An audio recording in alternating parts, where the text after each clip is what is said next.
प्रिय. लेखक डॉक्टर राजेंद्र माने. वाचक स्वर डॉक्टर अदिती काळमेघ. रमाकांत पोद्दार. 18 जुलै. प्रिय जो, तुझ्या पत्रातल्या भरल्या वांग्याचा उल्लेख वाचला. कदाचित चुकून तुझ्या लेखणीतून तुझ्या मनातलं उतरून गेलंच. आत्तापर्यंत तू जुनं सगळं विसरलीये हे सांगण्याचा प्रयत्न करत राहिलीस. माझ्या खूपशा वाईट आठवणी तुझ्या मनात असतील, तशा थोड्याफार चांगल्या सुद्धा असतीलच की. मला भरलं वांग आवडतं हे अजून तू विसरली नाहीस, हेही नसे थोडके. काही का असेना, एकमेकांना लिहिलेल्या पत्रातून का होईना, पण या उतरत्या काळात एकमेकांमधला संवाद पुन्हा निर्माण झाला. तुझं पत्र वाचलं की ते जुनं आठवायला लागतं. मन एक एक दालन पार करीत भूतकाळात हिंडायला लागतं. त्यावेळी जोशात तो काळ निघून गेला. हे मी माझ्या बाबतीत लिहितोय हं. काय करतोय आणि काय नाही हे समजून घ्यायला सवडच मिळाली नाही. धुंदी होती. नावलौकिकाची, मिळणाऱ्या पैशांची, भोवती रुंजी घालणाऱ्या मित्रांची, हो मैत्रिणींची सुद्धा. आता तुझ्या पत्रात जेव्हा जुने उल्लेख वाचतो, तेव्हा ते पुन्हा मनात जागा होतंय. रजनी शेवडे, मीनाक्षी सबनीस, सत्वशिला, किती स्त्रिया माझ्या आयुष्यात आल्या. खूपशा तुला माहिती असलेल्या, काही नसतीलही. रजनी शेवडेबद्दल तू बराचसा आणि सतत उल्लेख करते आहेस. ते वाचून त्या काळात माझ्या इतकंच तुलाही तिनं पछाडलं असावं असं मला वाटायला लागले. तुला माहिती आहे की नाही कोणाला माहिती, पण 2 वर्षांपूर्वी ही रजनी शेवडे गेली. गेली म्हणजे वारली. तिला कॅन्सर झाला होता, स्तनाचा, ब्रेस्ट कॅन्सर. जे एकेकाळी सौंदर्याचं शस्त्र म्हणून तिनं वापरलं, तेच अस्त्र बनून तिच्यावर उलटलं. शेवटी तिची फार वाईट अवस्था झाली होती. शेवटपर्यंत तिचं लग्न झालं नव्हतंच. फक्त नावापुढेच कुमारी होतं. मध्यंतरी 8-9 वर्षे माझा तिच्याशी संपर्क नव्हता. काही कारणास्तव माझे तिच्याशी असलेले संबंध बिघडले होते. कारण काय? तर मी सत्वशिलाबरोबर अजंठ्याला गेलो म्हणून. शेवटी इथून तिथून बायका मत्सरीच. मग ती लग्नाची बायको असो, नाहीतर प्रेयसी. सत्वशिला माझ्या हा डाव अंधाराचा नाटकाची नायिका होती. अर्थातच ही गोष्ट तू घर सोडून गेल्यानंतरची आहे. तुझ्यापासून आता काय दडवायचं? नाटकाच्या तालमीच्या वेळी सत्वशिलाची आणि माझी ओळख झाली. सत्वशिला दिसायला सुंदर होती, पण स्वभावानं थोडी तापट. सततच्या सहवासामुळे आम्ही एकमेकांच्या जवळ आलो. त्यात ती करत असलेलं हा डाव अंधाराचा हे नाटकही चांगलं चाललेलं. समीक्षकांनी गौरवलेलं. नाट्यदर्पणचा पुरस्कारही त्याला मिळालेला. सत्वशिलाच्या अभिनयाचंही खूप कौतुक झालेलं. नाटकानं 3 महिन्यांच्या आत 100 प्रयोग केले. साहजिकच या ना त्या कारणाने सत्वशिलाची नेहमी गाठ पडायची. बऱ्याचशा संस्थांनी या नाटकावर चर्चात्मक बैठकी ठेवल्या, परिसंवाद ठेवले. त्यावेळी आम्ही एकत्र यायचो. सत्वशिला जात्याच हुशार होती. अभिनयाचं अंग तिला चांगलं होतं. नाटकाच्या सर्व बाजूंचं ज्ञान तिला होतं. मी त्यानंतरच्या नव्या नाटकाची संहिता लिहीत असतानाही तिनं खूपसे बदल मला सुचवले आणि ते मला पटलेही. त्यापूर्वी खरं तर मी नाटकाची संहिता पूर्ण लिहून होईपर्यंत कोणाला दाखवत नव्हतो. पण कुठंतरी सत्वशिलामध्ये स्पार्क होता. दुसरी आणखी गोष्ट, कदाचित योगायोगानं असेल, सत्वशिलाच्या खूपशा लकबी अगदी तुझ्यासारख्या आहेत. तू दररोज जेवल्यानंतर सुपारीचं खांड बराच वेळ चघळतेस. तशीच तीही. खुर्चीवर बसल्या बसल्या तू उजवा पाय हलवत बसायचीस. तशीच तीही हलवते. मला प्रथम मोठी मजा वाटली. एकदा तिनं विचारल्यावर मी हे तिला सांगितलं तेव्हा ती मोठ्यानं हसली. म्हणाली, म्हणजे माझ्यात तुम्ही बाईंना तर पाहत नाही ना? का त्यामुळेच मी तुम्हाला आवडते? तसं असेल तर मला ते नकोय. माझं स्वतंत्र अस्तित्व आहे आणि तसं ते सत्वशिला म्हणून तुम्हाला आवडायला पाहिजे. सत्वशिलाला तुझ्याबद्दल मात्र खूप आदर होता. तुझ्या सगळ्या कादंबऱ्या तिने वाचल्यात. तसंच तुझं ललित लेखही. ती म्हणते, बाईंच्या कादंबऱ्या म्हणजे एक वेदनांचा इतिहास आहे. तुम्ही नक्कीच बाईंना समजून घेण्यात चूक केली असणार. सत्वशिलाला सगळं तिच्या मनासारखं लागायचं. कुठं बाहेर जेवायला जायचं ठरलं तर ते तिच्या पसंतीच्या हॉटेलमध्ये. एकदा तिनंच हॉटेलमध्ये जेवताना मला विचारलं, "तुम्ही कधी बाईंना घेऊन असं बाहेर जेवायला जायचा का हो?" तिच्या या प्रश्नावर मला उत्तर देता आलं नाही. कारण आपण फक्त एकदाच दोघं बाहेर जेवायला गेलो होतो. 10 वर्षात एकदा म्हणजे जवळ-जवळ नसल्यातच जमा. तिला माझ्या आणि तुझ्या एकत्रित आयुष्याबद्दल खूप इंटरेस्ट होता. सतत अधूनमधून ती त्याबद्दल काही ना काही विचारित राहायची. कसं कोणाला माहिती, रामकाकांच्या बरोबरही तिचं जमलं होतं. इतर कोणी घरी आलं की रामकाकांना आवडायचं नाही, पण सत्वशीला मात्र त्याला अपवाद ठरली. त्यालाही कारण होतं. सत्वशीलाला ड्रिंक्सबद्दल कमालीचा तिटकारा होता. तिच्या वडिलांना दारूचं व्यसन होतं. त्यामुळे तिचं बालपण अतिशय कष्टात गेलेलं. आई औषधाविना मेलेली. त्यामुळे दारू म्हटलं की तिचं डोकं उठायचं. जोपर्यंत ती माझ्या सहवासात होती, तोपर्यंत माझं ड्रिंक्सचं प्रमाण अगदी कमी झालेलं. जवळ-जवळ नसल्याचंच जमा होतं. त्यामुळे रामकाकांना हा बदल सत्वशीलामुळे घडतोय हे जाणवलेलं. कदाचित त्यामुळे असेल, पण रामकाकांनी तिला व्यवस्थित वागवलं. शिवाय दुसरंही एक कारण होतं. रामकाकांजवळ सत्वशीला तुझ्याबद्दल खूप चांगलं बोलायची. तिच्या बोलण्यात तुझ्याबद्दलचा आदर ओतप्रोत भरलेला असायचा. त्यामुळे रामकाका सुखावायचे. ती रामकाकांना घेऊन कुठल्या होमिओपॅथीच्या डॉक्टरांच्याकडे जायची. संधिवातावर त्याचा चांगला गुण येतो असा तिचा विश्वास होता. त्या गोळ्यांचा चांगला परिणामही त्यांच्यावर झाला होता. बराच काळ त्यांचे सांधे दुखायचे थांबले होते. खरं तर सत्वशीलाच्या सहवासात 2 वर्ष तसं ठीक चाललं होतं. खूप जणांना मी तिच्याशी लग्न करीन असं वाटत होतं. पण कधी सुद्धा सत्वशीलानं लग्नाचा विषय काढला नाही. मला काढायचं कारणच नव्हतं. कारण लग्न झाल्याप्रमाणे तो काळ आम्ही एकत्र राहत होतो. त्या काळात हा खेळ अंधाराचा हे नाटकही जोरात चाललं होतं. नवीन नाटकावर मी काम करत होतो. ज्या दिवशी मी निर्मात्याशी चर्चा करून नवीन नाटकाची कास्ट ठरवली, त्या दिवशी सत्वशीला दौऱ्यावर होती. नवीन नाटक वेगळ्या विषयावर होतं. त्यात सत्वशीलाला साजेसा रोलही नव्हता. शिवाय आम्हाला कास्ट रिपीट करायची नव्हती. कारण पुन्हा मग तारखांचा गोंधळ झाला असता. इतरही काही आर्थिक बाबी होत्याच. जेव्हा हे तिला दौऱ्यावर असताना कळलं, की तिला नवीन नाटकात रोल दिला नाही, तेव्हा प्रकृती अस्वास्थ्याचं कारण पुढे करून 2 ठिकाणचं बुकिंग फुल असतानाही ती दौऱ्याच्या मध्यातूनच परत आली. त्यामुळे नाटकाच्या निर्मात्याचं आर्थिक नुकसानही झालंच. मी तिला नवीन नाटकात रोल दिला नाही म्हणून घरी येऊन तिनं अदवा-तदवा बोलायला सुरुवात केली. तिचं म्हणणं होतं, "तुम्ही पुढच्या नाटकात नायिकेचा रोल मिळवून द्याल म्हणून मी 2 वर्ष तुमच्याबरोबर राहिले." एकंदरीत ती सौदा करू पाहत होती. तिनं तसं बोलल्यावर मला एकदम तिच्याविषयी किळस आली. मी तिला समजावण्याचा खूप प्रयत्न केला. तिला साजेसा रोल या पुढच्या नाटकात असला तर तुला पुन्हा घेईन हेही सांगितलं. पण ती बॅग भरून निघून गेलीच. त्या रात्री मी खूप अपसेट झालो. ड्रिंक्सचं प्रमाणही वाढलं. एका बाईनं मला वापरून घेण्याचा प्रयत्न केला होता, ही भावना मनाला त्रास देणारी होती. तुला पटणार नाही तरी सांगतो. त्या दिवशी मला तुझी खूप आठवण झाली जो. बायको आणि इतर बायका यांमधला फरक मला त्यावेळी जाणवला. रामकाकांना माझी अवस्था पाहवत नव्हती. ते तेव्हा म्हणालेही, "वहिनी साहेबासनी बोलावून घ्या. भांडणं कुठल्या नवरा-बायकोत होत नाहीत. तो जगाचा रिवाजच आहे." त्यावेळी मला त्यांचं पटलंही, पण प्रत्यक्षात नाही घडलं. तोपर्यंत तू लेखिका म्हणून प्रसिद्धीला आली होतीस. लोक तुला तुझ्या नावाने ओळखत होते. तू तुझं स्वतंत्र अस्तित्व निर्माण केलं होतंस.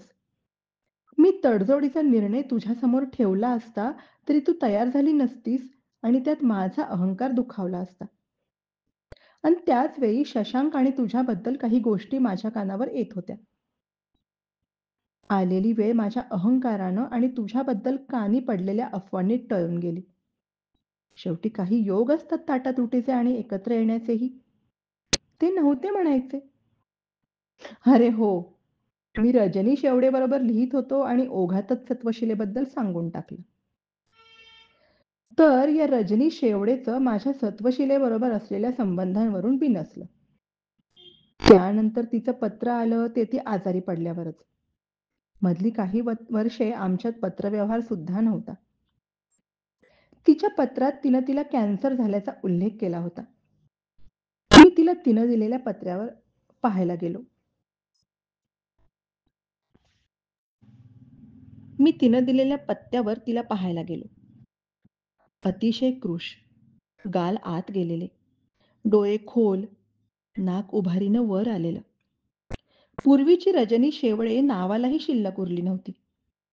डोक्याचे बरेचसे केस पांढरे झालेले.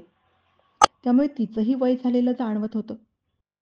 कॉटवर तिचा देह लहान मुलासारखा जाणवत होता. तिच्याबरोबर कोणीच दिसत नव्हतं. मला दरवाजात पाहून तिचे डोळे भरून आले. मग खूप वेळ माझे हात हातात घेऊन ती रडत राहिली. मग डोळे पुसत म्हणाली, "मला वाटलं नव्हतं तुम्ही याल. पण मला राहवलं नाही म्हणून शेवटी पत्र पाठवलं. किती दिवस जगेन कोणाला माहिती. या असल्या दुखण्याचं काही सांगता येत नाही. डावी बाजू पूर्ण काढून टाकलीये. तरी सुद्धा डॉक्टर म्हणाले स्प्रेड झालाय म्हणून." तिच्या बोलण्यावरून माझं लक्ष तिच्या छातीकडे गेलं. सौंदर्याच्या खुणा, वय आणि व्याधी परत्वे नष्ट झाल्या होत्या. ते पाहणंच मला भयाण वाटलं. रजनीचं पूर्वीचं रूप क्षणभर डोळ्यांसमोर उभं राहिलं. तिला बोलताना सुद्धा धाप लागत होती.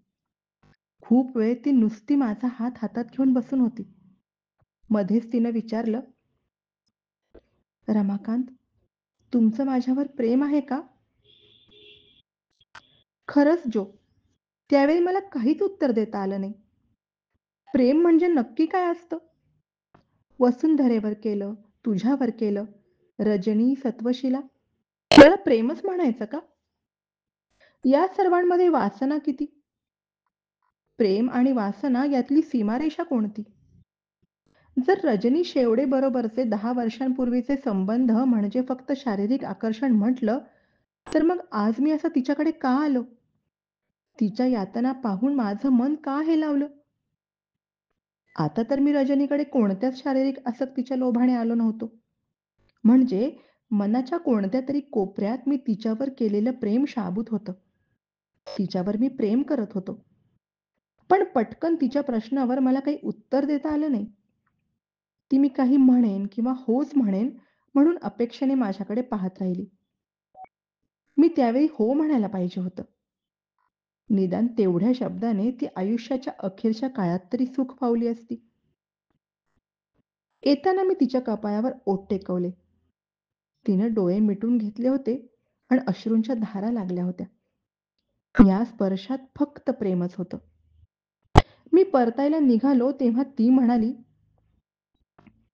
"एक इच्छा आहे. मी फार दिवस जगणार नाही हे सत्यच आहे. परत गाठ पडेल न पडेल, पडली तरी मी कोणत्या अवस्थेत असेन कोणाला माहिती." तुम्हाला आठवतं? खूप वर्षे झाली. 10 पेक्षा जास्त. एका रात्री मिलनाच्या उत्कट क्षणी तुम्ही माझ्या भांगात कुंकू भरलं होतं. तुमच्यापुरती का होईना तुम्ही पत्नी म्हणून माझा स्वीकार केला होतात. जगाच्या दृष्टीनं नसेल कदाचित, पण मी स्वतःला त्या क्षणापासून तुमची पत्नी मानते. मी फार काळ जगणार नाही. पण जेव्हा मी मरीन, तेव्हा तुमच्यापेक्षा जवळच्या नात्याचं मला कोणी नसेल. तेव्हा माझ्या चितेला तुम्ही अग्नी द्यावा. कराल ना माझी एवढी इच्छा पुरी? मी नुसती मान हलवली. तिथून बाहेर पडलो ते तासभर चालत राहिलो. मनात काही सुचत नव्हतं. रजनी म्हणाली ते खरं होतं. एका रात्री मी तिच्या भांगात चिमटीनं कुंकू भरलं होतं. ते सगळं मी विसरून गेलो होतो, पण तो क्षण तिनं खऱ्या अर्थाने जगला होता. तिची इच्छा पुरी करणं अवघड होतं आणि शेवटी तसंच झालं. परत तिची गाठ पडलीच नाही. ती गेल्यावर 4 दिवसांनी मला बातमी समजली. बेवारशासारखी ती गेली. चाळीतल्या लोकांनीच तिच्यावर अंत्यसंस्कार केले. त्यावेळी लगेच मला कळलं असतं तरी मी लगेच गेलो असतो का? तिच्या इच्छेप्रमाणे तिला मी शेवटचा अग्नी दिला असता? या प्रश्नांची उत्तरं माझ्याजवळ सुद्धा नाहीत. पण ती बोच मात्र माझ्या आयुष्याला कायमची लागून राहिली. रजनी गेल्यानंतर 10 दिवसांनी एक पाकीट माझ्या नावानं पोस्टानं आलं. ते तिचंच पत्र होतं. तिनं कोणाजवळ तरी मला देण्यासाठी देऊन ठेवलं असावं. तिनं लिहिलं होतं, "माझ्या मरणाचं दुःख करू नका. तुम्ही मला खूप दिलत. जेवढं देण्यासारखं होतं तेवढं दिलत. प्रत्येकाला मर्यादा असतात आणि प्रेमात दिल्या-घेतल्याचे हिशोब नसतात. तुम्ही मला काय दिलं, मी तुम्हाला काय दिलं, यापेक्षा आपण प्रेमाचे उत्कट क्षण जगलो, ते महत्त्वाचं. मी एक प्रौढ कुमारिका होते. जगाच्या दृष्टीने कसं वागले याचं मूल्यमापन केलं तर ते गैर ठरेल. पण तुम्ही माझ्या आयुष्यात जे आनंदाचे क्षण दिलेत, त्यामुळे माझं आयुष्य फोल गेलं असं मला जात्या क्षणी तरी वाटणार नाही. आणखीनही खूप होतं. ते 14 पानी पत्र आता फक्त रजनीची आठवण म्हणून माझ्याजवळ आहे. जो, स्त्रियांच्या बाबतीत जेवढा तू मला वाईट समजतेस, तेवढा मी वाईट नाही. तुझी प्रतारणा झाली ही माझी चूक मी मान्य करतो. रजनीच्या मृत्यूनंतर मी खूप उद्ध्वस्त झालो. त्यावेळी वाटायचं, सगळं आयुष्य चुकीच्या मार्गाने मी घालवलं. आज नावलौकिक आहे, यश आहे, पैसा आहे, पण तरी सुद्धा मी किती एकटा आहे. मग या लोनलीपणाला कमी करण्यासाठी पुन्हा पीत बसायचो. जो, आपलं पहिलं बाळ वाचलं असतं, तर आज ते 25 वर्षांचं असतं. कदाचित ते असतं तर आपण विलगही झालो नसतो. तू रामकाकांबद्दल लिहिताना लिहिलंयस, पुरुषात सुद्धा माऊली दडलेली असते. क्वचितच ती व्यक्त होते. खरंय ते. आज मला ती उणीव जाणवते. अगदी रामकाकांच्या इतकं मला ते त्यावेळी व्यक्त करता आलं नाही, पण जो मला सुद्धा त्यावेळी दुःख झालं होतं.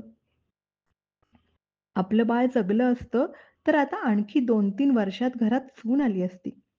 घर गजबजलं असतं. घराच्या भिंतींना जाग असती. खूपदा इस्त्री केल्यासारखं टापटीप घरसुद्धा नको वाटतं गं. खायला उठतं. घराच्या ऑइल बॉन्ड दिलेल्या चकचकीत भिंती गेल्या 20 वर्षात जशाच्या तशा आहेत. तेच आपलं बाळ जगलं असतं, तर त्यावर ओरखडे, शाईच्या खुणा दिसल्या असत्या. दिवाणखान्यातले कागद अस्ताव्यस्त झाले असते. पसरलेल्या गालिच्यावर ओले छोटे डाग पडले असते. ही यादी लांबतच जाईल. पण सगळं असं घडायचं होतं. आता गेले 18-19 वर्षे तसं पाहायला गेलो तर मी आणि रामकाकाच आहोत. आणि त्याशिवाय आहे ती एक भयाण शांतता. तू गेल्यापासून ती घरातच काय पण मनातही ठाण मांडून राहिली. जो, मधल्या वर्षभरात आपण एकमेकांना समजून घेण्याचा प्रयत्न करायला हवा होता. आता सगळंच कसं हातातून निसटून गेल्यासारखं झालंय. गेल्या 4 वर्षात 4-5 चांगल्या नाट्यसंस्थांचे निर्माते नाटक लिहा म्हणून मागे लागलेत. पाहिजे तर कोणत्याही हिल स्टेशनला महिना 2 महिने रेस्ट हाऊस बुक करून देतो म्हणतायत. पण उमेदच संपलीये गं. कोणताच नवीन विषय समोर नाही. उगाच लिहायचं म्हणून लिहिण्यात अर्थ नाही. आत्तापर्यंत मिळालेलं यश परत डागाळायला नको. आता प्रेक्षक सुद्धा डोळस झालेत. नाटककाराच्या नावावर नाटकं चालण्याचे दिवस संपलेत आता. गेले 8-10 दिवस रामकाका झोपून आहेत. गारठ्याने सांधे धरलेत. शिवाय खोकला दमा आहेच. स्वयंपाकाला एक बाई लावलीये. पण अन्नावर कसली म्हणून इच्छा नाही. डॉक्टर रोज येऊन रामकाकांची आणि बरोबर माझीही प्रकृती तपासून जातात. गोळ्या आणि सिरप हेच जणू अन्न बनून राहिले. त्यानंच पोट भरायचं. रामकाका तर खूप थकलेत. यातून उठतील असं वाटत नाही. 2 दिवसांपूर्वी अंगणातल्या कोपऱ्यात होता ना, तो पिंपळ पडला. त्या दिवशी पाऊस आणि वारा जोरात होता. खूप जुना पिंपळ होता. इथं होतीस तोपर्यंत रोज संध्याकाळी तू त्याखाली खुर्ची टाकून बसायचीस. कधी वाचायचीस. तू होतीस तेव्हाच पिंपळाकडेने दगडी पार बांधून घेतला होतास. रोज सकाळी 2 घागरी पाणी तू पिंपळाच्या बुंध्याशी घालायचीस. खरं तर त्याला त्या 2 घागरी पाण्याची गरजही नसायची, पण तुझी श्रद्धा होती. गेल्या 10 वर्षात बांधून घेतलेल्या पाराचे दगडही शिवण उसवल्याप्रमाणे बाहेर पडले होते. तू गेल्यापासून मात्र रामकाका त्या पिंपळाला पाणी घालायचे.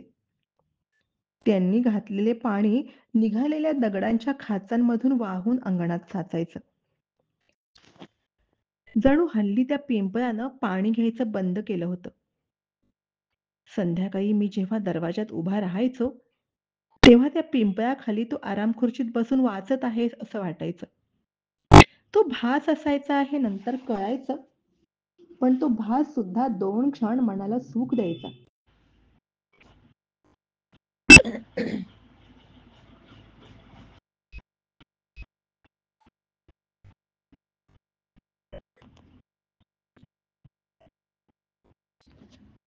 पण बराच वेळ त्यांचा काही आवाजच येईना.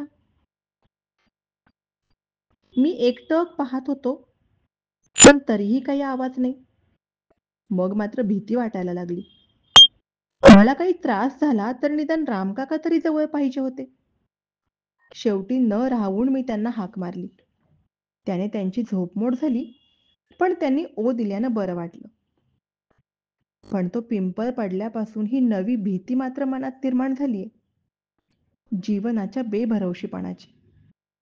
मृत्यू सुद्धा घराभोवती सारखा घिरट्या घालत फिरतोय असं वाटतंय. सकाळी माणसं बोलावून तो पिंपळ हटवला. त्यांनी करवतीनं कापून त्याचे ओंडके बनवले. हातगाड्यांवर रचून ते वाहून नेलं. वाटलं माणसाची शवयात्रा निघते तसाच हाही प्रकार. मी खिडकीतूनच त्या शवयात्रेला हात जोडले.